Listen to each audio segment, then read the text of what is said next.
Primeira palestra, o que é a santidade?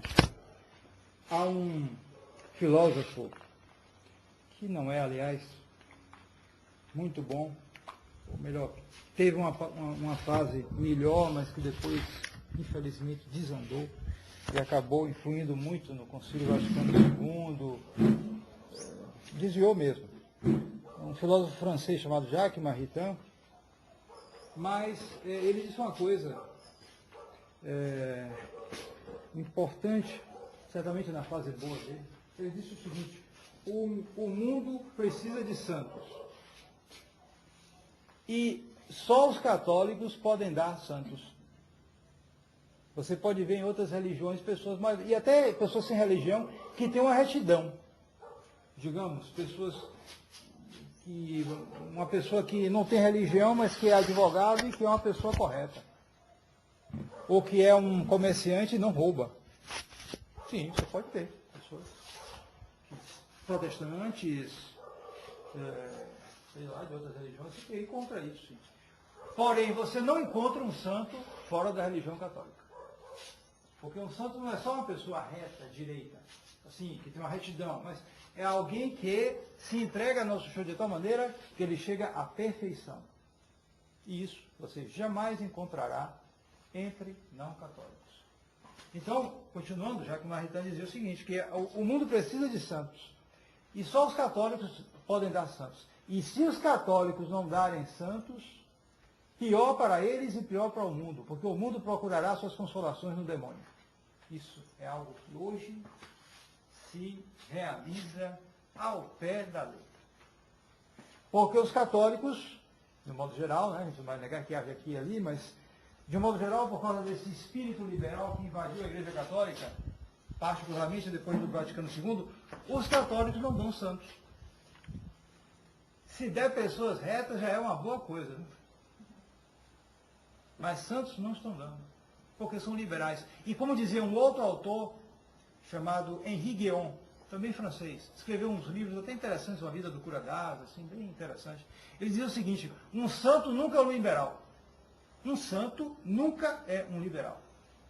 Ora, nós vivemos sob a égide do liberalismo, então não pode ter santos. É lógico. Então o mundo não dá santos, os católicos não dão santos. Conclusão: o mundo procura suas consolações no demônio. E é por isso que se vê o mundo no estado que está. O pecado dominando, as pessoas se entregando, às vezes explicitamente, ao demônio, e a mentira dominando no lugar da verdade, a injustiça no lugar da justiça, a hipocrisia em tudo. A hipocrisia em tudo. Se faz uma campanha quase neurótica por causa de uma vacina, por causa de uma tal de epidemia que existe sim, mas ninguém fala nos milhões e milhões de abortos que ocorrem no mundo. E querem cada vez mais impor isso ao mundo. O que é isso? Hipocrisia. Um mundo hipócrita, que diz cuidar do homem, mas não cuida. Cuida, de certo modo, mas o conduz à perdição eterna. Então é isso. Por quê? Porque os homens procuram suas consolações no demônio. Então trata-se para nós que temos a graça da verdadeira fé, mas que, infelizmente, não somos santos, e isto só faz aumentar mais ainda a nossa responsabilidade. Porque os católicos liberais aí que estão perdidos por aí, eles têm culpa sim, estão no mau caminho. Mas eles, coitados, muitas vezes cresceram como planta, receberam quase nada.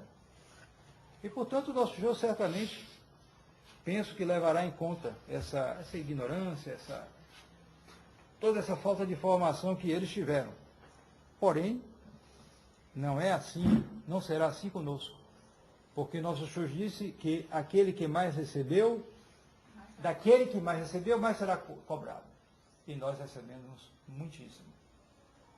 Essa graça, esse dom da verdadeira fé é algo inestimável. Mas todo dom implica em responsabilidade. Alguém que recebeu o dom de estar mais alto na hierarquia, seja na hierarquia religiosa, seja na hierarquia civil, alguém que chegou a um posto muito elevado, de governo, disso, daquilo, ele recebeu um dom muito grande, mas ele também tem uma responsabilidade muitíssimo grande, vai dar conta maior do que aquele que está por baixo. Assim também, na ordem espiritual, aquele que recebeu mais graças, que recebeu mais dons, e em particular o dom da fé católica, da fé íntegra, tem uma responsabilidade muito maior. Então nós que recebemos mais, e vocês sabem, vários aqui, né? Já há vários anos já frequentam aqui e já fizeram mais de um retiro, pelo menos, né? Vocês não, mas outros aí já fizeram, né? Então já receberam, então tudo isso são graças de Deus e isso cobra a responsabilidade. Então nós temos que saber o que é a santidade para procurá-la com seriedade. E esse tema do que é a santidade, nós subdividiremos em 4. A santidade pessoal, a noção de santidade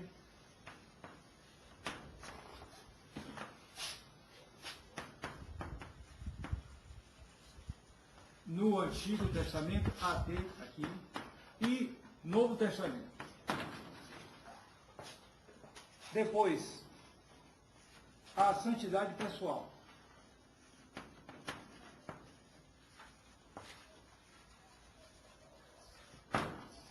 Depois, vida em relação com a santidade pessoal.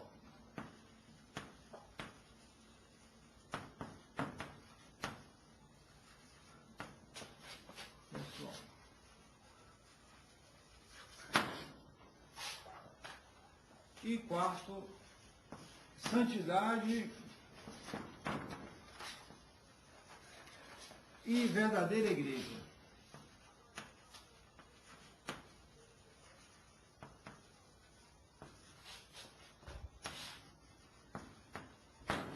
Bom, então aqui estão os 4 subtemas. Qualquer pergunta pode fazer depois, tá bem? Alguma dúvida sim, bom, se tiver alguma dúvida do significado, sim, eu vou ler. Então, primeiro, a noção de santidade no Antigo Testamento e no Novo Testamento. AT e NT, quer dizer, Antigo Testamento e Novo Testamento. Depois, B, a santidade pessoal. C, vida em relação com a santidade pessoal. E letra D, santidade e verdadeira igreja. É os 4 subtemas deste tema principal, o que é a santidade. Espero que não caia. Então, o tema, o que é a santidade? A noção de santidade, eu dividi no Antigo e no Novo Testamento, porque há uma diferença. Nós sabemos que o Novo Testamento é a plenitude do Antigo. O Antigo Testamento deve ser entendido à luz do Novo. Você não pode pegar o Antigo Testamento, é muito erro dos protestantes e dos judeus, né? Quer dizer, pegar o Novo Testamento e interpretar de uma maneira separada do Novo Testamento. O Antigo Testamento você só entende através do Novo Testamento. Minha antiga professora de catecismo, que faleceu há muito tempo, e de que eu recebi bons ensinamentos, e ficou muito alegre quando soube que eu tinha ido para o mosteiro, ela lá de Valença, no interior da Bahia, então ela antes morou em Ilhéus, no sul da Bahia, e ela tinha na época, o bispo de Ilhéus era um santo, tinha fama de santidade, o Eduardo Rebenholden, um alemão que foi missionário no Amazonas, e depois se tornou bispo de Ilhéus e fez a Catedral de Ilhéus. E tinha fama de santidade, né? Ele era um homem de penitência. Todas as fotos dele, ele nunca aparece assim, ele sempre aparece assim. Ele jamais sentava recostado numa cadeira. Era uma das penitências dele, né? E ela inclusive achava que talvez o corpo dele estivesse incorrupto, porque está na catedral o corpo dele, né? E esse bispo era o confessor dela. Então, esse Eduardo Raberhold falava com ela, ó, antes de ler o Antigo Testamento, leia primeiro 3 vezes o Novo Testamento. Para bem assimilar o Novo Testamento e entender o Antigo. Senão, começa a confusão. É o que o protestante faz por aí, pegando uma parte daqui, diz para não fazer imagem, isso não sei o que, aí por isso, aí pega aquela parte separada, bota a lupa só naquilo, e o resto esquece mesmo porque não sabe e sai por aí. No Antigo Testamento nós temos uma noção mais primitiva de santidade. Já é alguma coisa, mas é ainda uma noção, digamos, muito materializada.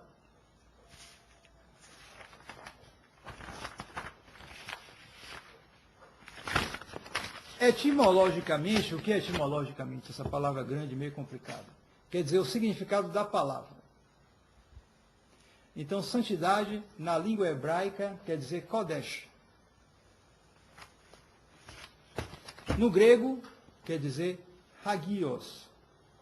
Há uma parte da Semana Santa, não sei se quem frequentou já a Semana Santa lá na sexta-feira, há um cântico bonito, enquanto se adora a cruz, né, faz a adoração da cruz, então se canta um cântico onde se utiliza o grego. Aí se diz Hagios, Alteos, Santos Deus, quer dizer, Santos Deus. Então, santos em grego é Hagios.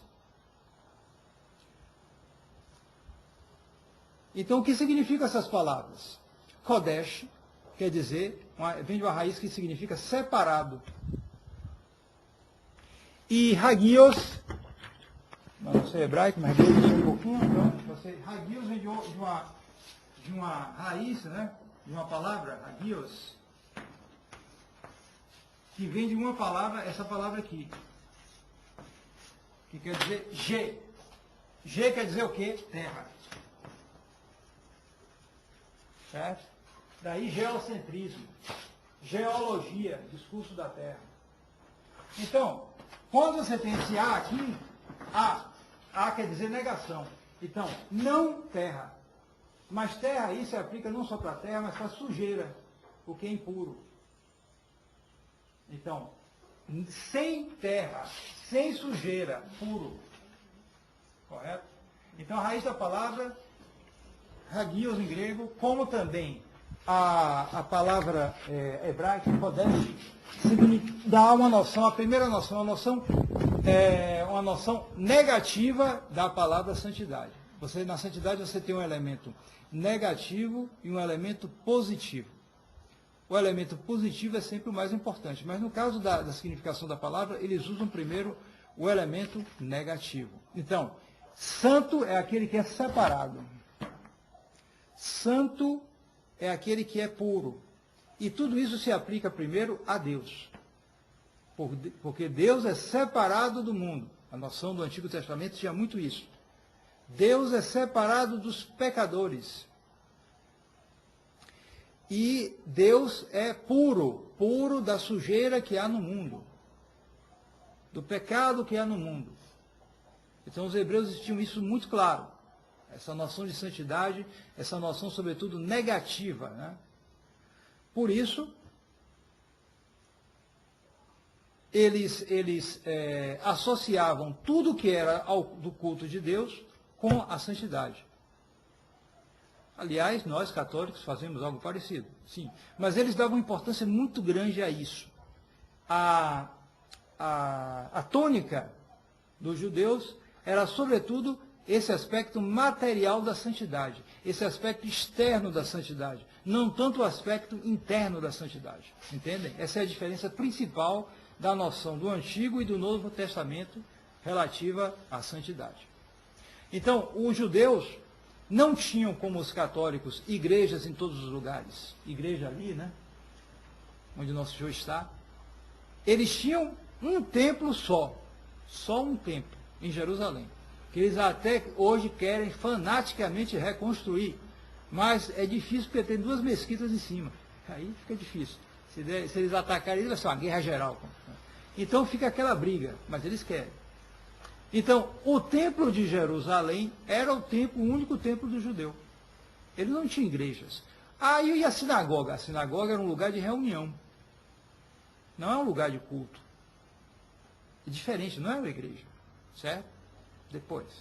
Então, os judeus faziam, então,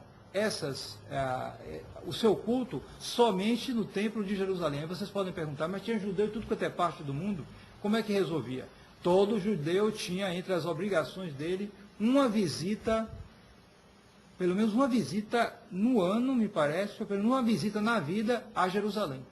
Todo judeu, mesmo que nascesse em Roma, no lugar que fosse, ele tinha que ir para Jerusalém, visitar e fazer o culto dele. Então era uma coisa muito especial a ida a Jerusalém. E quem era israelita tinha que ir todo ano. O menino Jesus, vocês conhecem o episódio, né? O menino Jesus que ficou no templo. O que foi aquilo? Foi uma visita que a Sagrada Família fez cumprindo o judaísmo. Eles tinham que fazer uma visita por ano. Então eles saíram para visitar e levaram o menino Jesus. E aí houve aquele episódio, né? Que o menino Jesus ficou perdido, eles pensaram que estava perdido, e encontraram no templo conversando com os doutores. E ensinando, dando resposta com 12 anos de idade. Então, no templo de Jerusalém, havia um lugar chamado Santo dos Santos. Notem bem, não é uma pessoa. O Santo dos Santos, quem é o Santo dos Santos? O nosso Senhor Jesus Cristo. Para os judeus, era um lugar. Era um lugar que ficava no meio do templo ali, num lugar muito especial, que ninguém entrava. Só o sumo sacerdote uma vez por ano. Ninguém entrava, era vazio. Além disso, havia um lugar chamado Átrio dos Gentios, porque a religião dos judeus não era uma religião universal, católica, como a nossa, para todo mundo, de tudo quanto é raça. Era a religião ligada ao sangue. Só judeu podia ser judeu, ou seja, ter a religião verdadeira deles. Fora judeu não podia ter não, se não fosse judeu, estava fora. Então, os que não eram judeus, mas que tinham admiração pela religião judaica, porque havia gente que admirava, porque via, não, eles têm razão, Deus só é um Deus só. E eles tinham a devoção, eles só adoravam o verdadeiro Deus. Então havia pagãos que olhavam aquilo e admiravam. E tinham até uma vontade de seguir. Os judeus permitiam, mas até certo ponto. Pagão só ia até um determinado ponto do templo, até o chamado Átrio dos Gentios, não passava dali. Se entrasse lá dentro onde o judeu estava, matava. O judeu pegava e matava, não tinha conversa não. Não admitia. E no Santo dos Santos ninguém entrava, só o sumo sacerdote, uma vez por ano. Era vazio, um lugar vazio. Quando o judaísmo foi caindo, né, aí Deus permitiu, né, que os romanos entrassem lá, né, derrotassem os judeus e entrassem lá. Uma vez Pompeu entrou lá, o romano, né, entrou lá, mas viu tudo vazio, e não tocou no tesouro, que tinha um tesouro do templo, mas ele não tocou. Porque mesmo os pagãos tinham respeito por aquele lugar, porque era um lugar que ele viu que não. Os judeus aqui, eles colocam toda a confiança dele nisso. Por quê? Porque aquilo era muito santo. E realmente Deus habitava ali. Pelo menos até a vinda dos santos verdadeiro, nosso Senhor Jesus Cristo. Ali era algo inicial, verdadeiro, porém inicial. Então, o Santo dos Santos era essa parte do templo de Jerusalém. Vejam bem, uma noção muito material de santidade. Então, tudo havia os vasos sagrados, eram vasos santos. Aliás, isso a gente usa até hoje.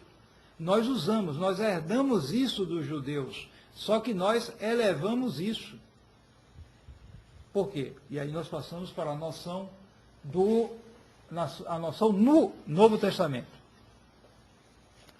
O Novo Testamento mantém essas acepções, mas no caso do Novo Testamento, ele interioriza mais isto. Notem bem, como eu disse a vocês, o Santo dos Santos era um lugar do templo. E nosso Senhor Jesus Cristo é o Santo dos Santos. Nosso Senhor Jesus Cristo se compara ao templo, ele diz, destruam esse templo e eu o reedificarei em 3 dias. Os judeus então, mas o que ele está dizendo? Ele vai destruir o templo? Mas não, o templo ele estava falando dele mesmo. Porque ele seria morto e ressuscitaria em 3 dias. Ele previu também a destruição do templo, mas o que ele falava ali era esse templo que era o seu corpo, era ele mesmo. ele era o santo dos santos. Então, o conceito de santidade, ele não é apagado em relação o Antigo Testamento não é abolido. Esse conceito não é abolido, mas ele é superado, ele é universalizado. Agora, não são só as coisas santas, são as pessoas que devem ser santas, de uma maneira muito especial. Bem, havia santos no Antigo Testamento, é verdade, porém, isso não era tão valorizado ainda. Isso se tornou extremamente forte com o advento da religião católica, com o advento de nosso Senhor Jesus Cristo. Então, a santidade se torna algo interior, como a religião se torna mais interior, e a santidade, nós passamos aí ao segundo ponto, ela se torna algo mais pessoal.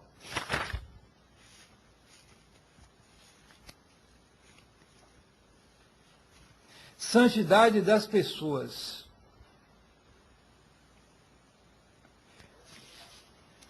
Não se trata somente do elemento negativo, ou seja, da separação do pecado, da pureza em relação ao que é sujo, ao que não é santo no mundo, mas se trata de qualidades interiores. A coisa se torna muito mais profunda. A santidade se torna pessoal, por quê? Porque a pessoa passa, o verdadeiro santo, ele participa da vida divina. Ele tem em si essa participação da vida divina, que é a graça de Deus, a graça sobrenatural, chamada também a graça habitual ou santificante. Esta graça santificante que é recebida no batismo. E quem instituiu o batismo? Nosso Senhor Jesus Cristo, que trouxe os 7 sacramentos. O primeiro deles é o batismo, o sacramento do nascimento sobrenatural. Então, ele recebe no batismo essa fé verdadeira e esta vida da graça, e essa graça habitual vem com todo o seu cortejo de virtudes infusas e dons do Espírito Santo. Tudo isso é um organismo sobrenatural, algo que é como que um enxerto de uma planta boa numa planta brava, e que deve produzir frutos para a vida eterna. O desenvolvimento pleno só será alcançado na bem-aventurança eterna. Aqui deve haver sempre o progresso. O desabrochar pleno só será no céu. Então, essa vida de santidade, essa santidade se torna muito mais... a ênfase é dada muito mais nas pessoas santas do que nas coisas santas. O Novo Testamento trouxe isso, a revelação plena de nosso Senhor Jesus Cristo deu valor a esses adoradores em espírito e verdade. Você sabe o episódio da Samaritana, não é? A Samaritana era de uma heresia, né? Era o protestante da época, né? Porque ele tinha algo de judeu, mas misturava com religião falsa, uma coisa meio... Era paganismo com judaísmo, uma coisa meio estranha. Então os samaritanos, eles não se davam bem com os judeus. Os judeus estavam no certo. E os samaritanos eram os hereges. Um pouco, é como se os judeus fossem os católicos e os samaritanos fossem os protestantes. Não se davam bem, tinha aquela coisa, não havia comunismo, né? Mas isso não. Então, os dois não se entendiam. E os samaritanos tinham um monte Garizinho onde eles adoravam. Tinha o templo deles. Aí os judeus não aguentavam, só em Jerusalém, você está inventando coisa. E aí, a briga era feia, não se falava. E aí nosso Senhor foi lá, pediu a samaritana um pouco de água, ela se espantou, você judeu falando comigo, tal. Mas ele explicou. E num determinado momento, ela perguntou, ela viu que ele era um profeta, e nós adoramos aqui, mas onde é que se deve adorar? Vocês adoram? Aí ele respondeu, mais ou menos assim, que a verdade vem dos judeus. Ele, portanto, deu razão aos judeus. Mas chegará o tempo, e já chegou, em que os verdadeiros adoradores adorarão a Deus em espírito e verdade. Então, nosso Senhor Jesus Cristo, o fundador da Igreja Católica, já anunciava a mudança. essa mudança que ocorreu e que modificou e elevou o conceito de santidade. A santidade se torna mais pessoal. E, portanto, se a santidade se torna uma santidade das pessoas, sobretudo, é preciso que haja uma vida em harmonia com esta santidade. Eu falei a vocês que a santidade tem um aspecto positivo e negativo. Negativo e positivo, né? Você tem aqui a santidade.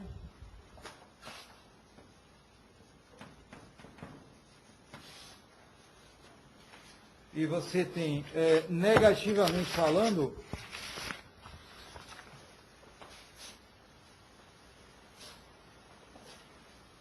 você tem a ausência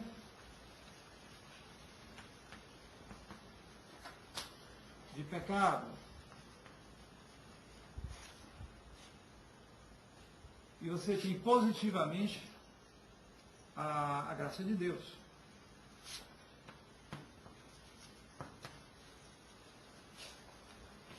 Mas você pode entender também de uma maneira estática ou dinâmica esta segunda santidade aqui, esse segundo aspecto, positivo.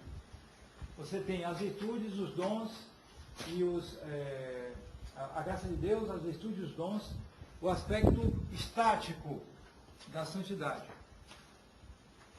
E você tem, dinamicamente, a vida que decorre da prática dessas virtudes e da atuação desses dons, que faz crescer a graça sobrenatural. Então, essa vida em relação com a santidade deve tender a quê? A heroicidade.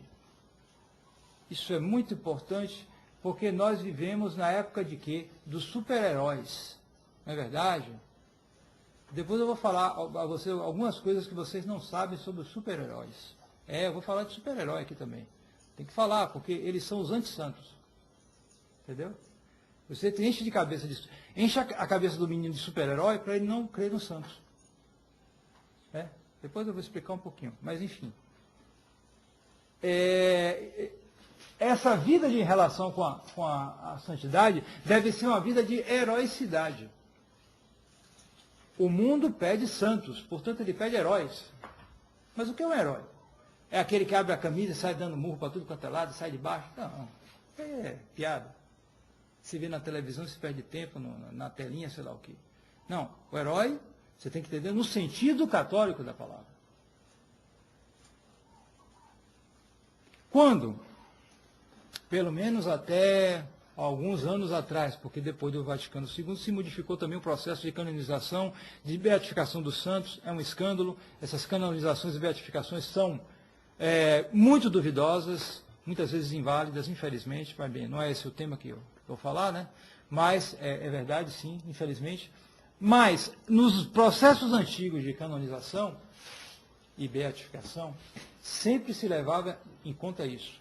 A prática das virtudes teologais e morais, né? Acho que todo mundo sabe, seu catecismo, né? As 3 teologais e as 4 cardeais, em grau heróico. Não é qualquer prática, não é qualquer atozinho de fé, ou de esperança, ou qualquer temperançazinha. Deixar de comer a sobremesa, já é um santo? Claro que não. Tem muito ainda para fazer. A prática que leva à santidade é uma prática heróica. Então, o que é uma prática heróica? Uma prática heróica não somente é uma prática em altíssimo grau, muito alto grau, entendeu? Um grau altíssimo de prática, mas também, frequentemente, uma prática que implica sacrificar ou pôr em risco a própria vida. Não de uma maneira imprudente, evidentemente. Não se trata daquele que começa, não vou mais comer e daqui a pouco está morrendo aí. Não é isso, isso é maluquice. Mas se trata de alguém que chega ao amor de Deus a um nível em que ele pode até entregar a vida dele. E isso se realiza, o modelo de realização disso é no martírio. Porque ele prefere morrer a renegar a fé dele. Mas também, quando se diz martírio, não é só a morte, mas pode ser outros motivos, como, por exemplo, o martírio da caridade. E aí nós veremos depois os exemplos dos santos. Né? Veremos ainda, tem muita coisa para falar, mas eles chegam ao heroísmo na prática da caridade. Por quê? Porque eles dão esmolinha, porque eles reservam 10% do salário dele para dar para um pobre. Já é uma boa coisa, mas é heroísmo isso? Não, meu caro. Isso não é heroísmo. Isso é virtude, tá bom, uma virtudezinha, bom, 10%, tá bom. 20%, bom, tá melhor, né, tal, tudo bem. 30%, esse aí realmente é uma boa pessoa, generoso, tá bom.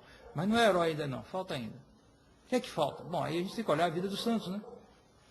Depois eu vou dar alguns exemplos para vocês. Quer dizer, quando isso se dá a própria vida pelo próximo, chega uma dedicação em que você entrega a sua vida completamente. Aí sim você pode chegar ao heroísmo. E aí você chega a esse ponto em que a vida se harmoniza com a santidade. Então, alguém que é candidato à santidade, ele tem que mostrar esta prática das virtudes em grau heróico.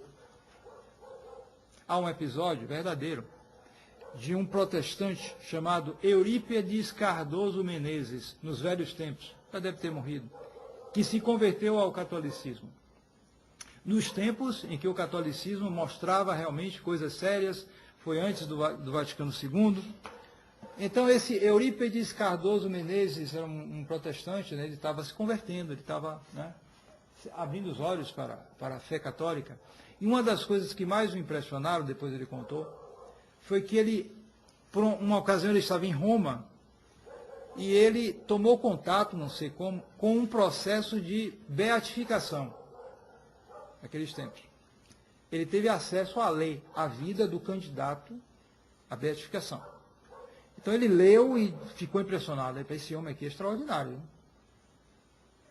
Cada coisa extraordinário. Ficou impressionado com a vida daquele candidato à santidade. Tempos passaram, ele teve contato de novo com alguém que estava informado, e aí ele perguntou, e aquele candidato, ele passou? Não. Aquele ali não passou. Ele que leu muita coisa da vida da pessoa, do candidato, não passou não.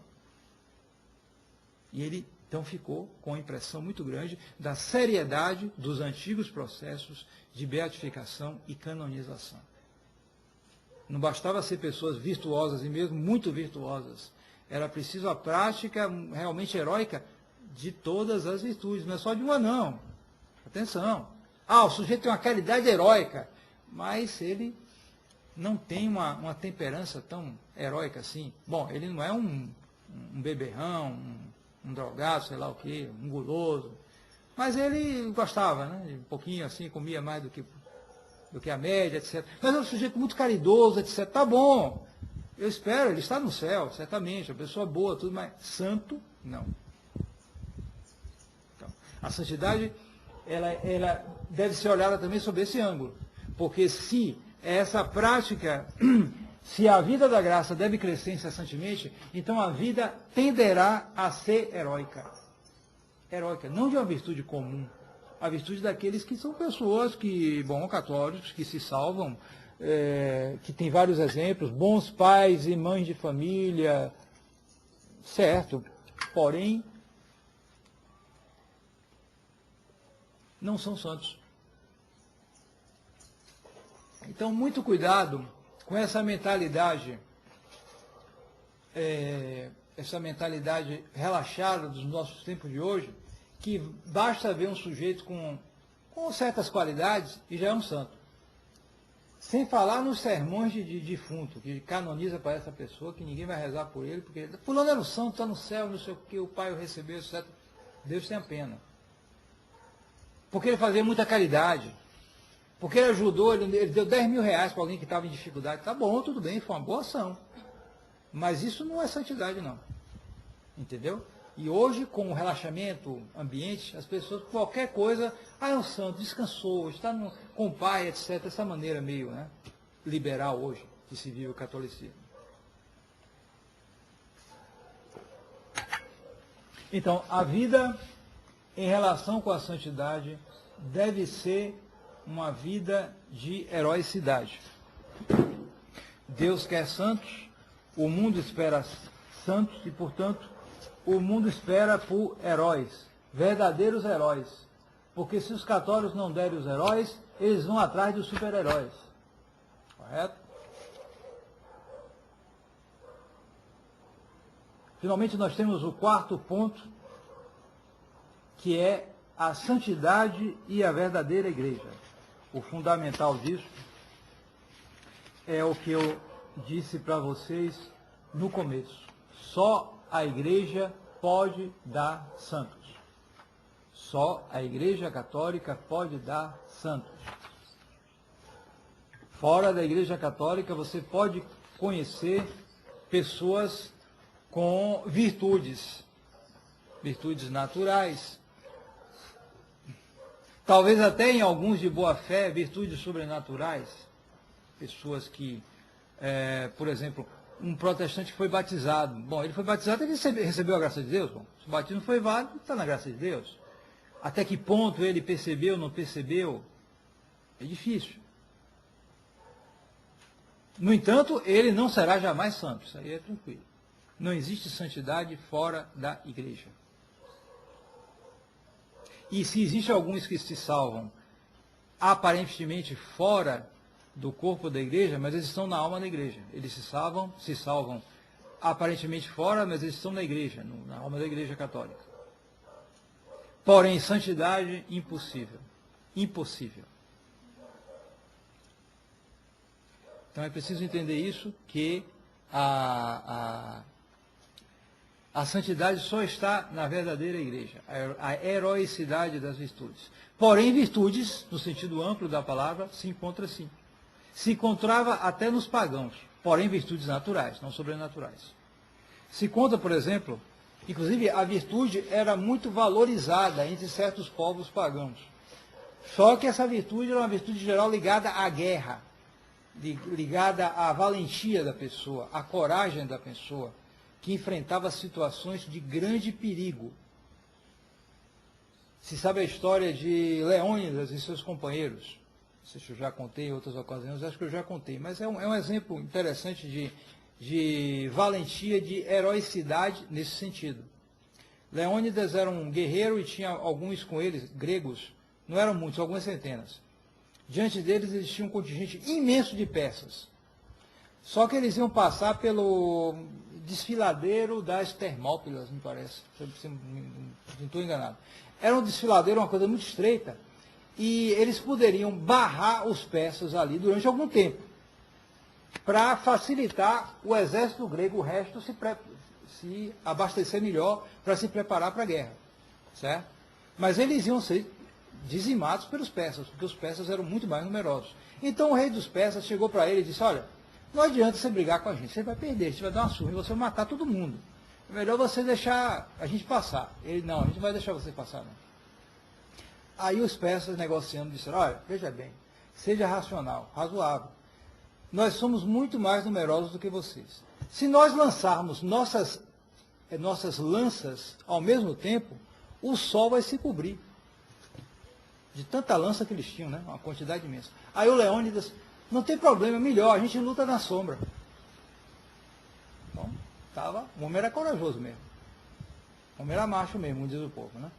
E aí aconteceu assim, eles entraram em guerra, os gregos, aquele grupo de Leônidas foi completamente massacrado, mas conseguiu barrar os persas durante algum tempo, de modo que os gregos conseguiram se preparar e depois levar a guerra contra os persas.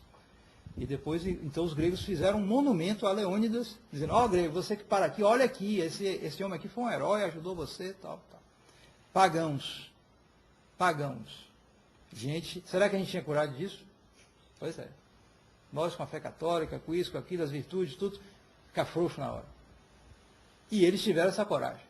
Então, os pagãos tinham se Tinham sim, virtude. Só que essa virtude, infelizmente, não servia para a vida eterna. Que coisa, né? Era uma virtude natural, não era uma virtude sobrenatural. Então, eis aí a situação. Virtude sobrenatural só na igreja. Por quê? Só na igreja que se recebe a graça de Deus no batismo. É verdade que em certas religiões protestantes, cismáticas, um menino que é batizado na igreja protestante, se ele recebe o batismo correto, ele é batizado. Ele está na graça de Deus, ele é católico. Por incrível que pareça, ele é católico. Pelo menos até que ele renegue mais tarde, né? Infelizmente, vai aprender as coisas erradas, vai renegar a igreja. Mas enquanto ele não renegar, ele é católico. Ele tem as virtudes. Graça de Deus, virtudes, dons do Espírito Santo. Tem, realmente. Mas a santidade como tal, quer dizer, o desenvolvimento pleno disso aí, você só acha na igreja. Notem bem que a própria noção de religião, ela já se relaciona intimamente com a santidade. Que a virtude da religião é o cumprimento das coisas exatamente segundo a justiça. É a justiça em relação a Deus. Então você tem que cumprir aquilo com exatidão, com uma precisão, com uma devoção muito grande. Virtude da religião. Ora, o que é isso? Na prática, só pode ser obtido em sua plenitude com a santidade. O santo é aquele verdadeiro religioso. É aquele que cumpre com a maior exatidão suas obrigações. E quando eu digo cumprir as suas obrigações, não é só o aspecto externo da obrigação, mas é também o motivo, a devoção com a qual se cumpre aquela obrigação religiosa. O santo tem esse espírito interior de cumprir, sobretudo, por causa de Deus. Na religião judaica, isso era mais difícil, porque, sendo ela mais exterior, as pessoas se preocupavam mais com o cumprimento exterior dos deveres do que com o espírito interior com o qual se cumpre esses deveres. De tal modo que eles muitas vezes multiplicavam os deveres de uma maneira casuística, e isso foi se desviando com o tempo, de modo que, quando o nosso Senhor veio à terra, ele recriminou os fariseus. Porque o que é que diziam eles? O que é que dizia nosso Senhor? Que eles viam o mosquito, o cisco no olho do outro, e não viam a trave que estava no olho deles. Os fariseus eram assim. Eles levaram ao exagero e desviaram do seu espírito o cumprimento dos deveres religiosos. Passaram a exteriorizar somente as coisas. E se esvaziaram do interior. Foram aumentando o número de obrigações. No tempo de Nosso Senhor, eu acho que os preceitos dos fariseus eram mais de 600. Tudo quanto é coisa. Um monte de coisas ridículas, como, por exemplo, no sábado, o número de passos que ele podia dar. Até hoje tem judeu que faz isso, né? Ele tem um número de passos que ele pode dar no sábado. Ele não pode passar daquele número, senão é pecado. Isso existe até hoje, eu contei muitos judeus que tem isso, me disseram. Ele não aperta o dedo de um elevador, o botão do elevador. Ele não estende o dedo para apertar, em dia de sábado. Ele bota um cristão para apertar, ele não. É assim. E uma série de coisas, impurezas, rituais, isso, aquilo outro. Certas coisas tinham seu fundamento, mas outras eram exageros manifestos, e eles faziam a santidade consistir naquilo. Não conhece o episódio da oração do publicano e a oração do fariseu? Quem se lembra disso? Está no Evangelho de um dos domingos. Foi o fariseu e o publicano rezarem no templo. E o fariseu, ele dizia em pé, todo orgulhoso, enquanto que o publicano, ele de joelho, ele nem olhava para para o templo, ele estava humilhado, dizendo, meu Deus, perdoe-me, porque eu sou pecador, isso, aquilo, aquilo outro. E o fariseu, todo orgulhoso, dizendo, Senhor, eu vos agradeço, porque eu não sou como os outros, como esse publicano aí, porque eu pago o dízimo de tal coisa, eu faço tal coisa, eu faço tal coisa, tal coisa. Ele cumpria todas as obrigações mínimas, mas faltava o quê? Aquele espírito interior. E nosso Senhor dá a sentença, né? Pois eu digo que aquele publicano saiu justificado, mas o fariseu não. Então, essa santidade, que era muito exteriorizada no judaísmo antigo e que levou a vários desvios que foram piorando cada vez mais, né? Sobretudo depois, é claro, da tragédia, da rejeição de nosso Senhor, né? Aí nem se fala. Ela foi substituída por essa santidade verdadeira, este cultivo das virtudes, através da vida sacramental. A vida sacramental e a oração são os grandes agentes que impulsionam a vida interior e levam à santidade. E ela só pode ocorrer, portanto, na igreja, porque ali é que está a verdadeira doutrina e os verdadeiros e válidos sacramentos. Só na igreja você tem os 7 sacramentos intactos, certo? Que levam a pessoa, acompanham a vida da pessoa, desde o nascimento, no batismo, quando se recebe a graça de Deus, passando pela primeira comunhão, que é o alimento espiritual que a pessoa recebe, né? Está recebendo durante a vida, né? Depois passando pela crisma, que é o sacramento do combate, da madureza espiritual, quando a pessoa já está mais madura e crescendo. Então, é o sacramento daqueles que vão para o combate, a crisma. Por isso, há até uma bofetada que se dá no rosto da pessoa, né? Pax tecum, dá uma bofetada. Esse rito vem da armação dos cavaleiros, lá da Idade Média, que dava um golpe nele para ele já aprender a se preparar para a briga, né?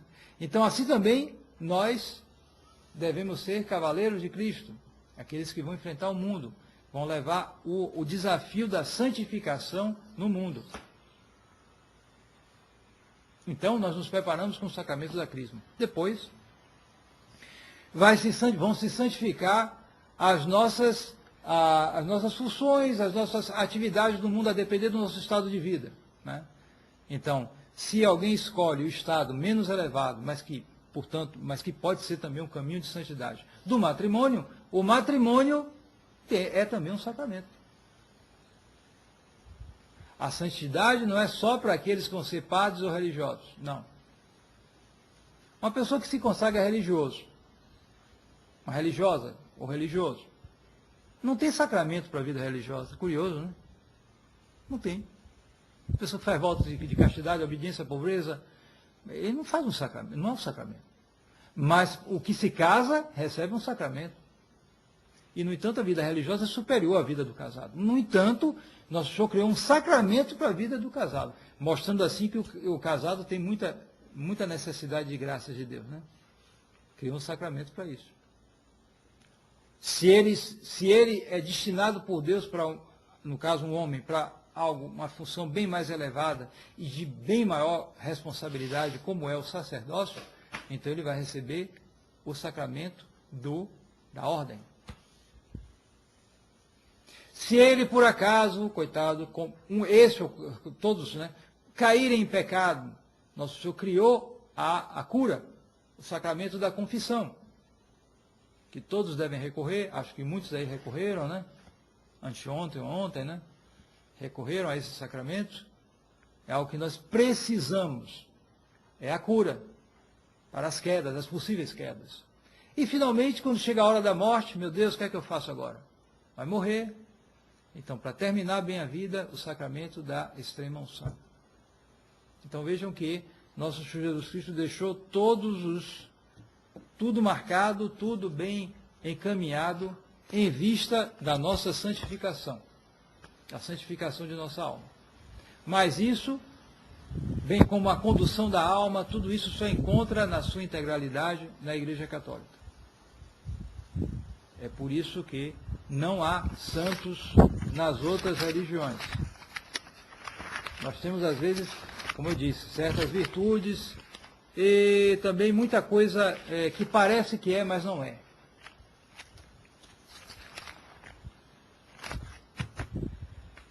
Então, eis aí uma explicação do que significa a santidade. A santidade no Antigo Testamento, a santidade no Novo Testamento, o que ela deve ser. A santidade é a perfeição da vida espiritual. Perfeição. Algo que chega à perfeição é algo que já chegou a todas as suas virtualidades. O que ele podia chegar, ele chegou. A perfeição completa só se alcança na vida eterna, é verdade. Mas ela tem que começar e levar adiante e chegar ao seu ponto máximo já aqui na Terra. Por quê? Porque se ela não chegar aqui na Terra, ela vai terminar onde? No purgatório. No céu só há santos.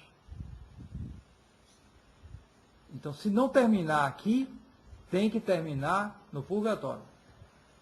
Porque no céu não vai entrar com uma sujeirinha sequer. No céu é o lugar da santidade, onde se vê o santo dos santos. Portanto, aqui é o lugar em que nós devemos nos santificar, em que esse processo deve seguir cada vez mais e mais em ascensão. É uma grande vantagem que a santificação seja operada e feita aqui nesta terra, porque é verdade, no purgatório se santifica também. O processo de santificação para a grande maioria dos que se salvam, né? E que nós não sabemos se é a maioria, não parece que seja. Esse processo, para a maioria dos que se salvam, termina no purgatório, infelizmente, porque não é da vontade de Deus. Mas, infelizmente, termina, para a maioria, no purgatório. Só que, quando termina no purgatório, é algo inferior. A santificação do purgatório é algo inferior à santificação aqui na Terra. Sabendo disso? É por isso que nosso Senhor não quer que a gente vá para o purgatório. Qual é a diferença? A diferença é que a santificação aqui na Terra, ela é purificatória e meritória. Correto? Enquanto que a santificação no purgatório, ela só é purificatória, mas ela não é meritória. O que quer dizer isso? Quer dizer o seguinte, quer dizer que é nos dado nessa terra espaço de tempo variável, que nós não sabemos quanto, né? E às vezes há surpresas, né? Gente que às vezes novinha e problemas, né? E morre cedo, isso, aquilo. Mas, bom, a média mais ou menos, 70 anos, 80. Ultimamente as pessoas têm vivido mais. Mas nesse espaço de tempo, nos é dado para que nós progridamos em direção à santidade, que é a finalidade nossa aqui, finalidade próxima da nossa vida espiritual. Finalidade última de toda a nossa vida aqui é a glória de Deus. Certo? Mas essa finalidade é também, de uma maneira mais próxima, a nossa santificação. Se nós dermos glória a Deus nessa vida, nós também nos santificamos. Então, essa santificação, nesse tempo, ela deve crescer de grau. O grau que Deus quiser. Mas nós temos, infelizmente, com nossas infidelidades, nós não chegamos a esse grau. Mas o fato é que, quando a nossa vida é cortada, nós chegamos naquele grau, sei lá, de 1 a 100, se nós nos salvarmos, né? É uma grande coisa. Mas nós, de 1 a 100, nós chegamos a 50, 60, 70. Parou a nossa vida, é ali. Não sobe mais.